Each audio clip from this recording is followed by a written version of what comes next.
Good morning, attendees of BCTV's second annual Back to School event. So thank you to everyone who came in person or that may be watching now or on demand later in TV land or on YouTube. Welcome, thank you. Today, I'm going to be talking a little bit about tips for filming on your iPhone. But first, by way of introduction, just a little bit about myself. My name is Greg Black. I'm one of the operations managers here at Bloomfield Community Television. And I'm a graduate of the Eastern Michigan University Film and Television program. And there I studied film history, film production, broadcast TV, among many other things. And I've taken that into preparing various film lectures that I bring to local libraries in the area when I'm not working here at BCTV.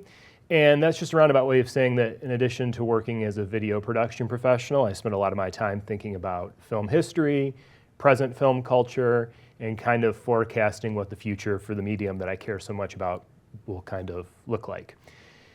And one of the ways that's been a great asset here for me at BCTV, and one of the reasons I like doing community television so much, is that part of the mission of community media is to help empower the local community to tell the stories they want to through the medium of video production. And a big part of what we need to do here is provide the training for those people to be able to do that, and also I feel improving visual literacy for those individuals. So in today's talk, I'll do a brief overview pertaining to visual literacy. So we'll kind of look at the history of aspect ratios and talk about how we arrived at the way we watch video on our phone. And we'll look at some of the different options for phone photography and videography and discuss a few tips and tricks. And then we'll look at a quick example of some work that we did here that combines one of our higher end cameras footage with that of the footage I shot on an iPhone. And then finally at the end, there'll be time for Q&A if anybody in the audience has some Q&A or some questions to be answered. So where does the history of the moving image start? It really depends who you ask and how far back in time you want to go and what you consider a moving image. But many will agree that the beginning starts in America around 1894 with the invention of Thomas Edison's kinetoscope. And if you look on your screen up here, what you're actually seeing is a sort of follow-up invention to that didn't really take off as well, called the kinetograph. And you'll see that what people would do is they would go into a parlor and they'd kind of look through this viewfinder and put these, this listening device. There was a phonograph actually in this box along with a film strip. So it wasn't synchronized audio and video, but people are kind of looking down, listening to this. And here today we have a more modern image of a young man on his cell phone with his wireless earbuds. And I just like to kind of draw a comparison between how the very primitive beginnings of the moving image used to look and how they look now. Pretty similar, kind of head tilted down. Just taking it all in. A much more private experience when it started. Now, if we go ahead to this clip, one of the early things you may have seen in a kinetoscope was this early video called The Kiss. This woman's name is Mary Irwin.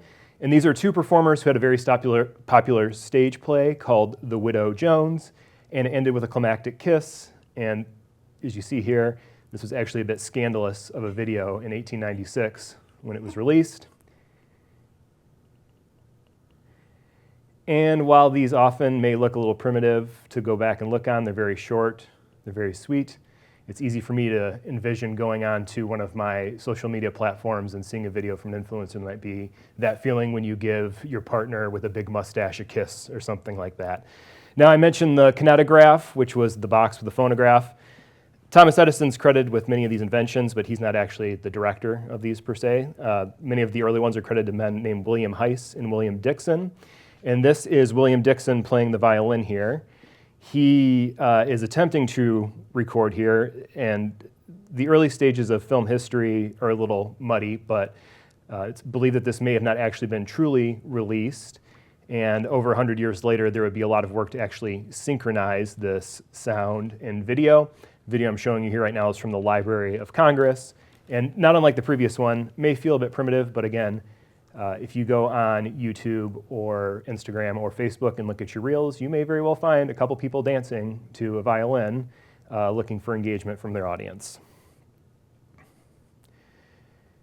Now, the predominant form of consuming visual media for the first 50 or 60 years of its life really took place with video recorded onto film strips that was then publicly projected in a space, typically to go onto movie theaters. So this is from the Lumiere brothers in France, and this is a train arriving at La Coutette station. And you'll see that that's just a video of a train coming towards the screen and people walking off. You'll notice that people keep looking at this new invention directly down the lens called the camera. And the legend has it that when the train came towards the screen, everybody in the cafe where they first screened it ran in terror and screamed, thinking that the train was going to come through the screen at them. But this sort of box shape or almost square shape became the predominant aspect ratio for about 60 years or so. You often hear it referred to as 4:3 or 1.331, and that refers to width by height. So that's just to say that it's a little bit wider than it is tall. Now, television would adopt this same ratio. And as more and more people had television sets in the 50s, by the end of the 50s, almost every single home had a television set in it. Movie producers and movie studios were looking to increase engagement and get people out of their homes and back to paying in theaters, and they would increase the screen size to what we call 16 by 9, or sometimes you'll see 1781 or 1851 or even 2351, which is just a way of saying the image to transcend the TV box got increasingly wider to look bigger and more grand. One of my favorite early directors is an Austrian man named Fritz Lang, who left Germany ultimately to come to America and make films.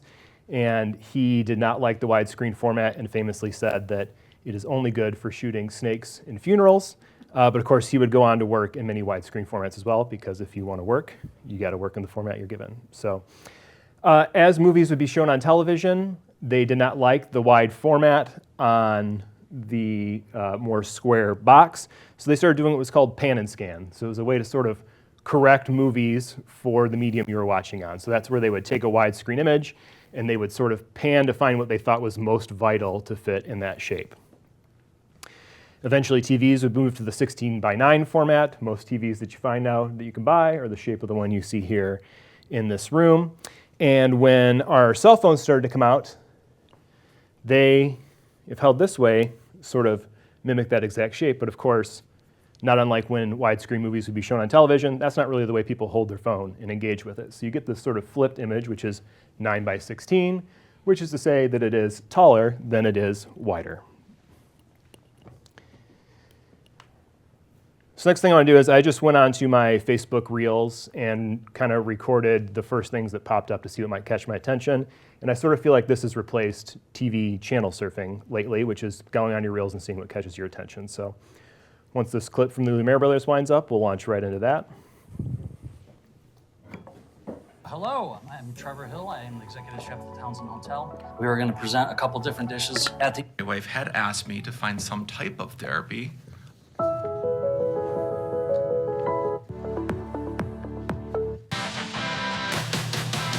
You want to start an online business, but you're already working full-time.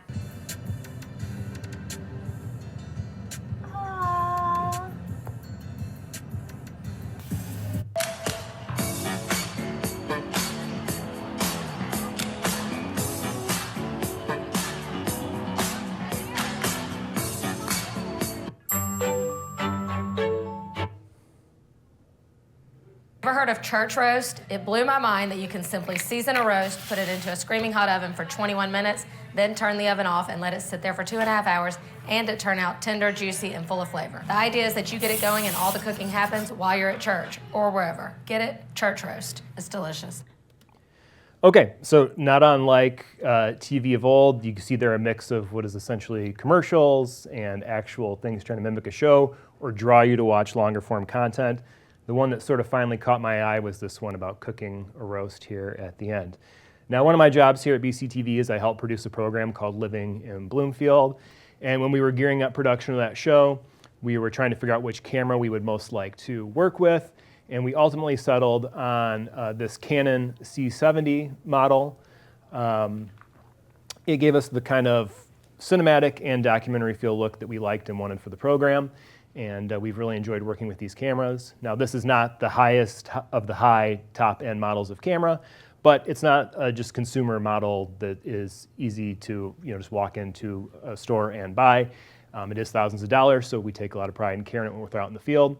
But I wanted to have this out on display because the clip that we're going to show you at the end of the presentation, many of the interviews and some of the footage was filmed with this camera, but due to someone becoming sick last second and not being able to operate this camera, we made a call on the fly to bring our iPhone in to shoot a lot of the B-roll supplemental footage and kind of interweave it together. So I want to just kind of compare a camera like this with the camera that we all have in our pocket and carry around with us day to day. So if you have an iPhone on you, and apologies if you have a Samsung, I'm maybe not as proficient, but on the front of your iPhone, you'll see, I have an iPhone 14. If you have an iPhone 14 Pro, you may have 3 lenses at the front of your camera, as well as some sensors here, but you'll see 2 lenses. You have essentially a main, and then what they call an ultra-wide lens. And then if you take a selfie, you also have this tiny little lens on the front here.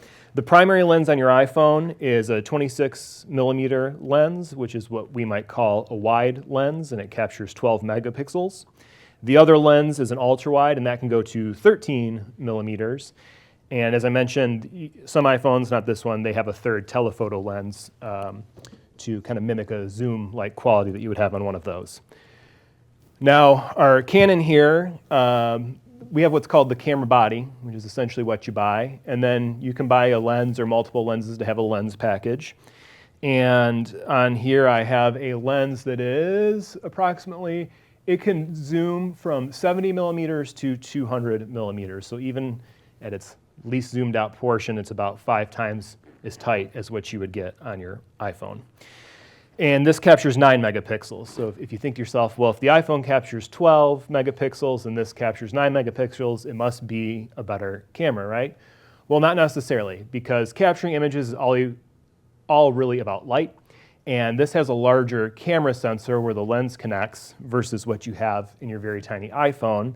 So the bigger the lens and the bigger the camera sensor, the more light it can capture, the better image it's going to capture for you. So in essence, a bigger sensor means a better image because more light means a better image. Additionally, you'll see that I have a shotgun microphone attached onto this camera. And a shotgun mic, if I had Amy in the back of the room here talk, it might not be the most pristine audio, but it would definitely capture it. And as we'll see in a couple clips here, your iPhone, you're just working with a mic that's in here. So it's less of a high quality mic and is not as omnidirectional to capture that. We use this in the field a lot as well. Additionally, you'll see I'm wearing a lapel. Sorry for the guys in the control room as I just touched my mic. I'm sure that was annoying. But we have lapel microphones called the lavalier that we can wear and we can bring out with this as well. And it's going to give you a little bit better audio than you get on just your bare camera here. And I'm going to show a couple examples of that as well. Next, I want to talk about focal length, which is essentially the diameter from the center of the camera lens to the sensor. I'll answer any questions at the end if you have any. Just let me get through these couple talking points here real quick. So with focal length, if it's zoomed in, you're going to get a more narrow image. And if it's a short focal length, you're going to get a wider, more expansive shot. So on your iPhone, you have a very short focal length. And that's why your iPhone's great for shooting things like tall buildings. And it's primarily designed for I'm out and about, and I want to get a nice picture of someone. You can pull it out and get it, and it works for what you need. My zoom lens here, I have an option in total control to go anywhere from 70 millimeters to 200 millimeters. So with my iPhone, I'm a little bit limited in terms of zooming in to get higher quality video versus this where I can zoom in, adjust, and focus. And then finally, I just want to talk about camera aperture. A smaller aperture means less light, a bigger aperture means more light, and that's measured in what's called an f-stop, and you're going to have a lower f-stop on your iPhone versus this where you have more control in adjusting that. F-stops are a little bit backwards in that the smaller the f-stop number, the larger the aperture, and the bigger the f-stop number, the smaller the aperture in terms of how much light is being allowed into the camera. Now, these are just all ways of me kind of saying that when you're working with an iPhone, it's easy to feel somewhat limited by the capabilities it has, especially if you've, like me, you've gone to school and you've been trained on some of this equipment, and you've been taught to think that maybe these consumer models like your iPhone, while they're nifty for your personal life, maybe aren't what you want for professional gear. Now, I mentioned that we had a shoot that we were going out on, and we were heading to Lansing, Michigan to visit the state capitol, and we had talked to the people we were going to be meeting with about the possibility of bringing in a camera, which they were okay with. And at the last second, our camera operator unfortunately got sick, and we kind of made a call on the fly to use my iPhone and a couple very cheap accessories that we bought here to go with it. So you'll see here I have a very mini tripod slash, I can almost use it like a Steadicam or something. It helps kind of stabilize the image so you don't get as much handheld kind of jitter when you're using it. I believe this is about $13 on Amazon. And then we also have a Bluetooth lapel microphone like the one I talked about here that you can very easily clip on someone. And I believe those run for about $20 to get 2 of them on Amazon as well. So whether you're just using it for your personal life, maybe you're taking pictures of your kids or grandkids, or just want to get a good family photo, or maybe you're posting pictures of your food, or just all kinds of things that you see your friends and family post on social media. We're going to show some tips here that can help you with that. And if you're looking to do a more higher end video, I'm going to talk about some ways you can help supplement that with your iPhone if you're in a pinch, or if you're in a situation where you can't lug around all this gear that you see set up here. And I want to start real quick by, this is a lovely photo my wife took of me at an anniversary dinner in Traverse City. You can see me in my martini here. And I give my wife a lot of guff when she posts pictures of me, that she's often cutting off my hairline or something like that. And I think this was not long after maybe I decided to bring this up to her. And so she showed me this photo, but when she went to post it on her Instagram, which crops photos, this is how it ends up looking to the public at large. So, I work hard on this right here, right? So I want this to make sure this gets seen.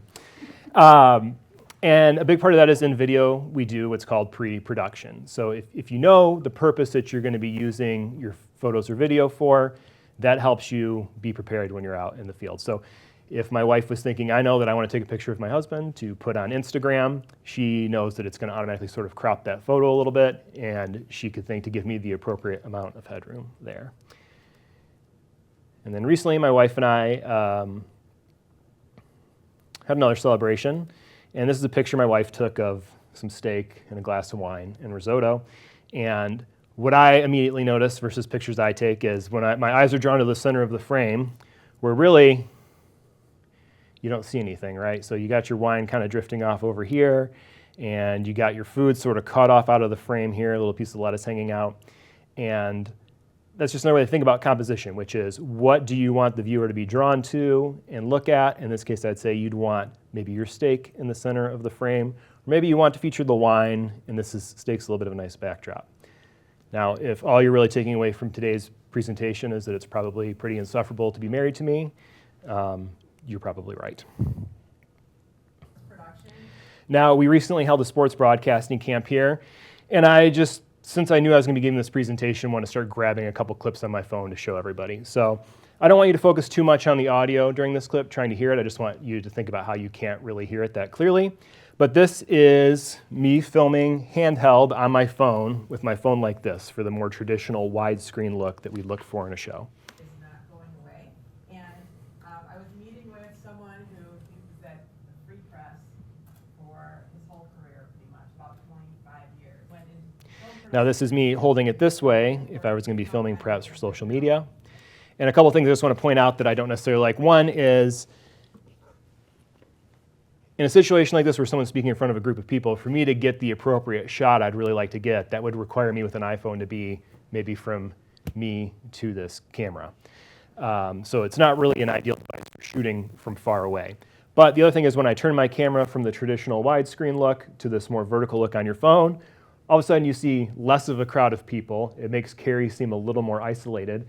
And you sort of see all this business that we might try and conceal in a production studio, like all the lighting rigs in the sky. You're seeing a lot more tiled floor than I might normally like. When we were talking, he said that, And because I'm so far removed from Carrie, I'm not getting that clear audio. Now I took maybe 5 or 6 steps towards Carrie, And I tried kind of pinching on my screen, which I'll demonstrate later, to sort of zoom in on Carrie. And you can probably tell that the quality degrades a little bit when I'm zooming in, and it's certainly not helping the audio. Then here's just another look at what it would look like vertically. In this shot, you're able to be, Carrie looks a little less lost in the sea of stuff. It's a little more personal, and your focus is drawn to her. Now for our next clip we're going to look at here, I stabilized my iPhone in this mini tripod here I was showing you. And I'm going to show you a clip. The first clip will be with this little lapel microphone attached to the speaker, and I want you to see how clearly it sounds. It will be immediately followed by what it sounds like without this little lapel microphone there. Question, just introduce yourself to the audience, let us know who you are and what you're doing here today.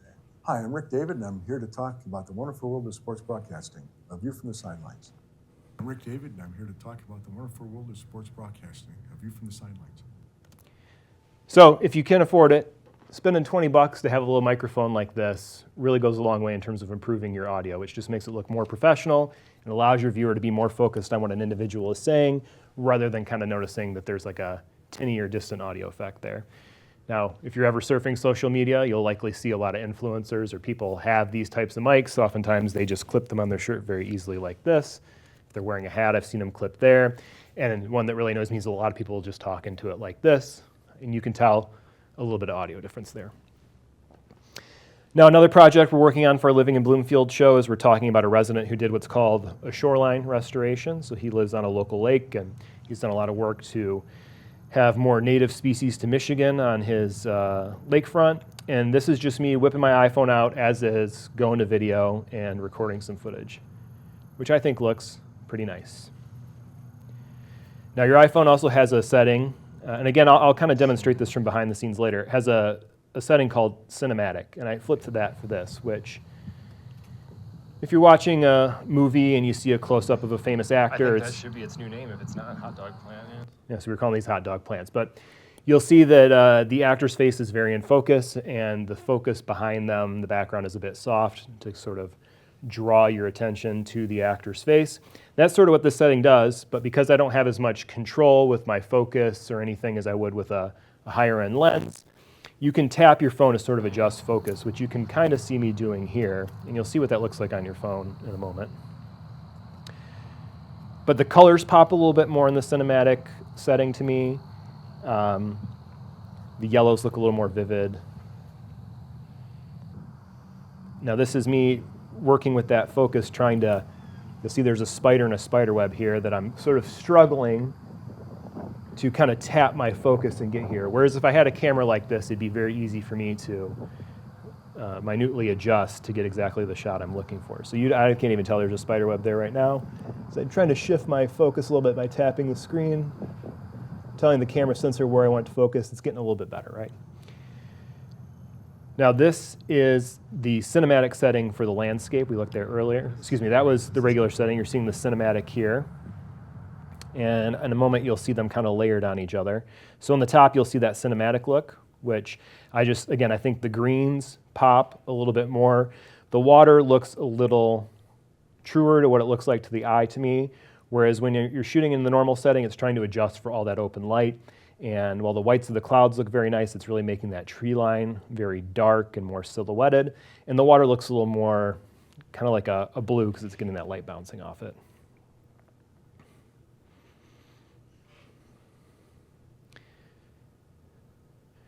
Now, if you have an iPhone and you go into your settings, you can scroll down and find the camera option. And if you go in there, you can actually find your default camera settings, which you can change if you want to. If you're just shooting for your own personal interest or gain, I don't think there's much reason to go in there and tweak. However, let's say you run a nonprofit and you've hired a video company to come in and work with you, and you know that there's one shot everybody wants, but maybe to pay a videographer to come out and get this quick little shot doesn't match. You're going to get it yourself on your phone. It's good to talk with whoever you've contracted to do that work. Are you shooting in 4K? Are you shooting at 24 frames a second? Are you shooting at 240 frames a second? If you get their specs, you could actually go in here and get that so they have the most optimal way to kind of match what you're working with. These can also sort of be adjusted in the camera app when you're ready to take pictures. And next we're going to look at a little rose bush I have at my house here where some bees have been busy working. And I took it out yesterday to kind of demonstrate what it's like working with your phone, what kind of shots you may want to look for or not use a phone for. So there's just me grabbing a quick photo. Here's me using the portrait setting, which is going to kind of soften that background to highlight the image in the front, to make it a little more clear and defined. You also have this panoramic setting on your phone, which I kind of like to use if I'm on vacation and I have a nice view of a famous landmark or structure or waterfront. You'll see that that little arrow moves along and it's kind of hard to keep it jittery. If you've ever used this on your phone, you may have some very warped looking images surrounding your pristine building or something.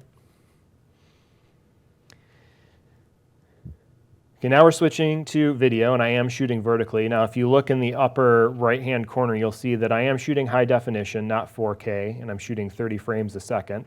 That's what that means up there. And then I have my time code for how long I've been recording after I push my red record button here. And then down here, you'll see I mentioned the primary lens and then your ultra-wide. So if you ever just automatically click this 0.5, that's switching to your ultra-wide 13mm lens. We'll kind of look at an example of maybe what that's like. So shooting vertically, I'm shooting a rose bush, and I chose that because rose bushes are a little bit more tall than they are wide, so it's optimal to kind of shoot in this format. And you'll see that I switched to my shorter lens, which already you see more of the bush, but it also makes the bush look a little unwieldy to me because I'm shooting something so up close and intimate. The ultra wide might look really nice if, let's say, I was at the Sistine Chapel and I had an opportunity to just bust out my camera and film there or something like that to give you more of that look.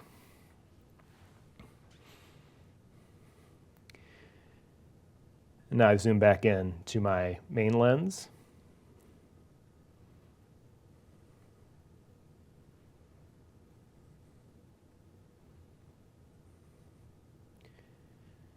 All right, now I've switched to that cinematic mode I was talking about. And you'll see this kind of yellow triangle. Now that is the sensor doing its job trying to shoot what it thinks I want to find, which is what's sort of at the center of the frame. But you'll see in a moment I can I can touch my screen to try and get it to refocus maybe in the upper right here to bring that into focus.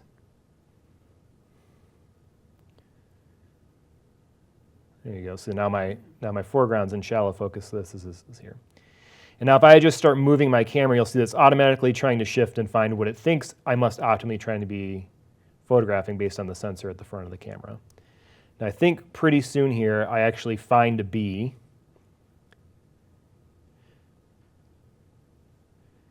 Here it is. There you go. And you'll see just how hard, see I even missed it here watching it back. You'll see right there I was cycling through a few different settings of HD 240 frames a second. That's just how you change those. You can see that the camera's readjusting. Oh, there was my bee, see? Now, if I was using my high-end Canon camera here, it would be a lot easier for me to spot a bee, try and capture it in focus and follow that image, whereas my camera is trying to do everything on an auto, and it's much more difficult for me to kind of just keep and try and follow that object.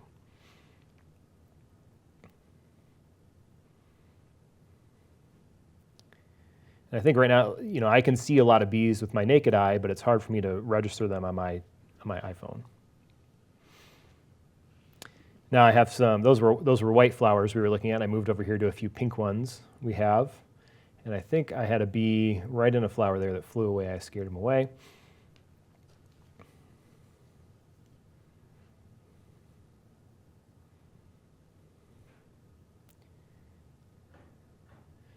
And again, you see that yellow triangle trying to adjust where it thinks it should be focused.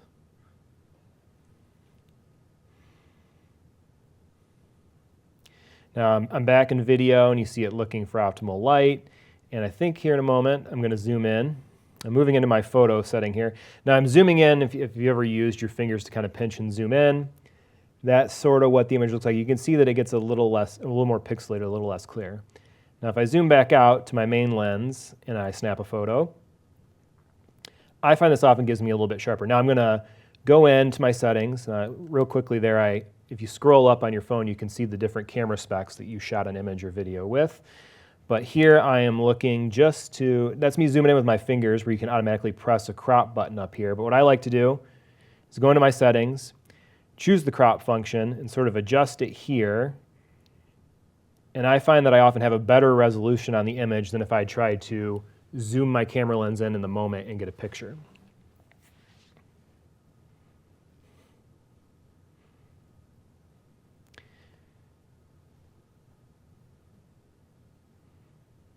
Oh, there goes a bee.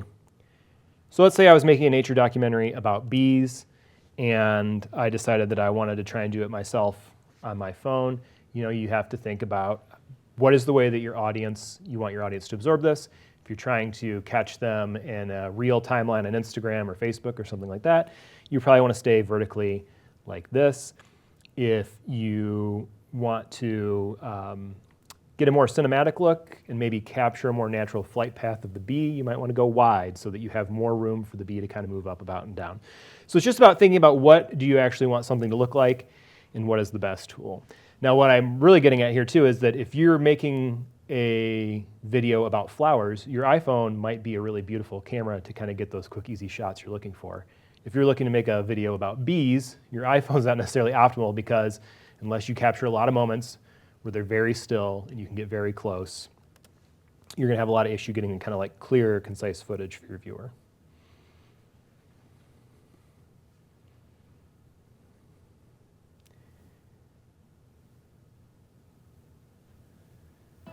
Okay, so if you were here or if you caught any portion of Jose's orientation just before I spoke, or if you watched that video before you watch mine in the playlist on YouTube, you've heard Jose talk about how stations like ours are typically funded and some of the challenges that that model's been facing over the years and some of the ways that we've been working to help.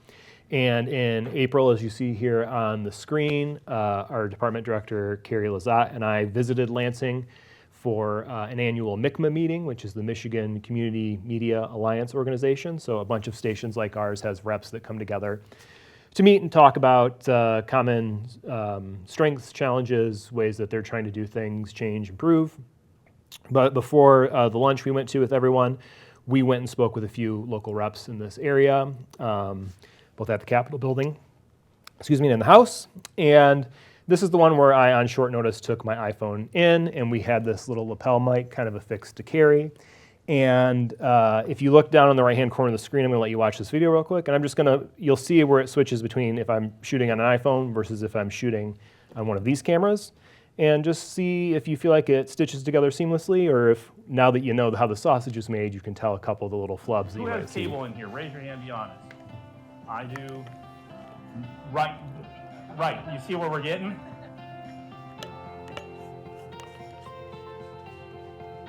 MICMA is the Michigan Community Media Association. Little did we know that MICMA's advocacy on the state level with legislation would take such a forefront push for us in our activities.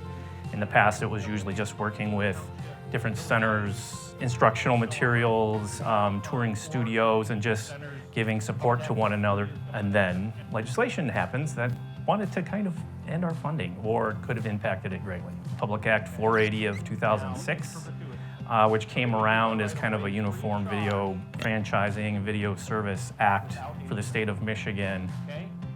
2 years ago, HB 4965 came up, and that was going to modify PA 480 and exclude all streaming services from the provisions inside PA 480. It changed everything we were doing. And we had to really dig in and learn how to build coalitions, how to get legislators on board or informed of what this bill would mean if it were to pass. We could have seen our funding go away in an instant. All of the executive directors at all the stations throughout Michigan and all of our employees are working on telling the cable story and how the fees are not just cable fees for the cable department, but also provide resources for roads and public safety and parks. Those fees are the way that cable companies pay for the use of the rights of way, which is where the cable runs.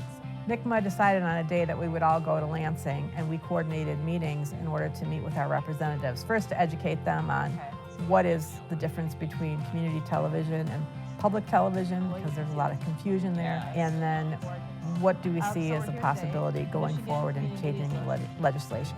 So one of the things that we're focused on now is the Metro Act, because that is an act that came into being in 2002 to stimulate internet services throughout the state. And the fees attached to that, which is decided at the state level, are 5 cents a foot. And if you look to other states in the country, they're paying $1 or even $2 a foot.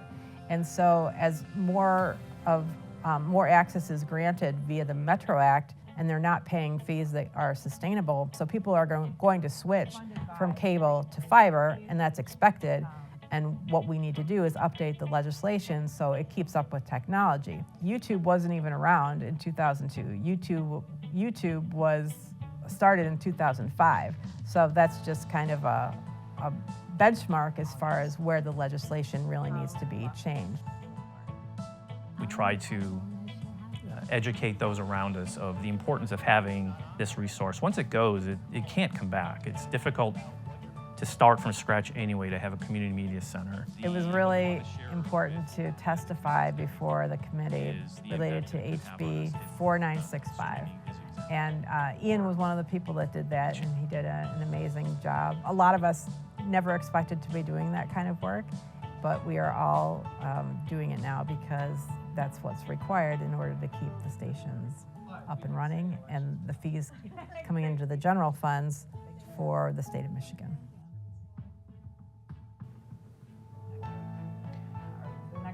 So one of the things that I like about this video is, obviously initially I was a bit disappointed that we couldn't bring one of these cameras, into the Capitol to film what, is a really beautiful building. But as it was just carrying it that day, it quickly occurred to me that this small package here, which, ultimately is about a $30 package, ended up being much more convenient in terms of, as we were constantly riding elevators or going up stairwells or jogging between buildings, I didn't have to lug a giant camera bag and a giant tripod around. This ended up being kind of optimal. And aesthetically, what I like is that, when these fees that we discussed in this video originated in the 80s, any kind of camera equipment like this was largely out of the public's reach. You would have to come to a facility like this to have access to it or learn anything about it or go to school or a trade school to get some sort of education or training on it.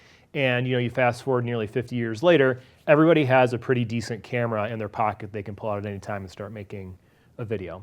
And I kind of like that as we're talking about the way that cable has evolved and these fees have evolved, that this video is sort of a blending of two aesthetics, which is higher end professional gear alongside the kind of consumer products we have that we can work to train people on to be better and increase their digital literacy.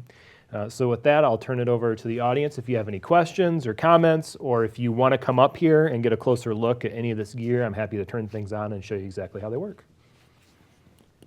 I have a microphone if anybody wants to ask a question.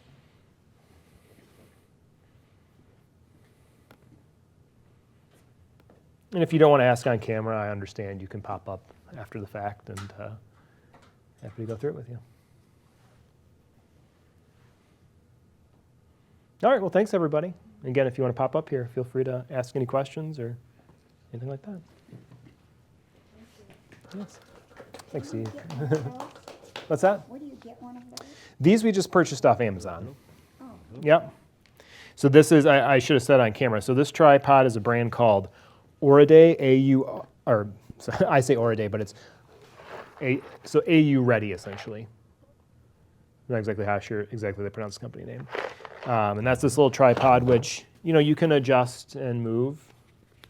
Now, obviously, it's very small, so if I wanted to film someone like this and actually prop it, you have to find a way to get it up high here.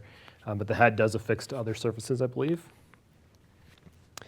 And then the lavs are just Bluetooth wireless. So you have one that you plug into the port on your phone, and if you have headphones, you can listen, and then you just clip this on somebody, and we've had pretty good success with it. That comes to capturing nat sound or natural sound in the room, as well as interviewing people as well. So, yeah. Well, thanks again, everybody. Yeah. Thank you, Greg. Hello, I think this is working now. Hello? I think. Yeah. That was great. for next Oh, thank you. I Did appreciate hear me that. in there, James? James? Good. James? Yeah, like I said, if you want to take a look at anything, let me know. Number 9. So I'll tell you that in-house here we use Adobe Premiere Pro, and because I have access to that and it's part of my job, I don't really use other ones, to be honest. That said, I know that DaVinci Resolve, a lot of the younger part-time staff that we bring in, they're all very familiar with it and say it's very user-friendly. And I think the mobile version is supposed to be as well. Premiere is pretty intuitive. And then, do you have an iPhone or do you have do you ever use iMovie at all? Yeah, so like if you just want to do something quick on your phone, that works pretty well as well. Yeah. So. Yeah. Absolutely.